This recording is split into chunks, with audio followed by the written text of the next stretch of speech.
ঊনকোটি জেলার কৈলাসহরের ডলুগাঁও স্কুল মাঠে বৃহস্পতিবার এক অনুষ্ঠানে একসঙ্গে 18টি উন্নয়নমূলক প্রকল্পের উদ্বোধন ও শিলান্যাস করলেন মুখ্যমন্ত্রী অধ্যাপক ডক্টর মানিক সাহা। এদিন তিনি জানান, প্রায় 45 কোটি টাকারও বেশি ব্যয়ে ঊনকোটিতে বিভিন্ন উন্নয়নমূলক প্রকল্প বাস্তবায়িত হচ্ছে।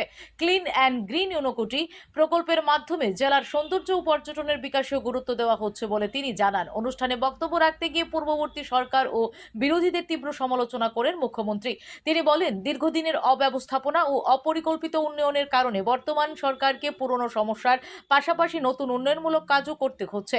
এদিন তিনি প্রাক্তন মুখ্যমন্ত্রী করা উক্তির তীব্র নিন্দা জানান। পাশাপাশি সামাজিক মাধ্যমে বিভিন্ন মহিলাকে ব্যবহার করে কটূক্তি করার বিষয়টি নিয়েও তিনি এদিন সোচ্চার হন। 2018 সালে সরকার গঠনের সময় প্রায় 13,000 কোটি টাকা ঋণের বোঝা ছিল বলেও দাবি করেন মুখ্যমন্ত্রী।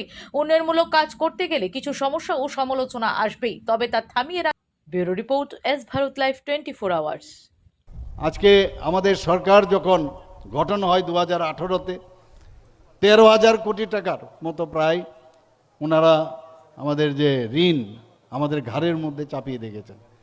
এখনও হাইকোর্ট থেকে সুপ্রিম কোর্ট থেকে যেসব আমাদের উপর যে আর্থিক যে বোঝা আমাদের উপর পড়ছে সবকটা ওনাদের সময় সমস্যা।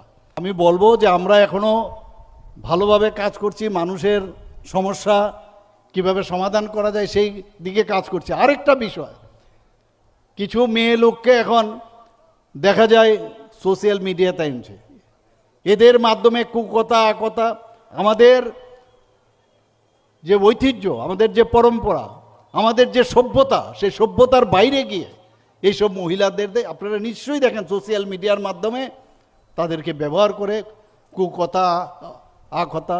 পাগল হয়ে গেছে কিভাবে মসনদে বলে, এইভাবে হবে না।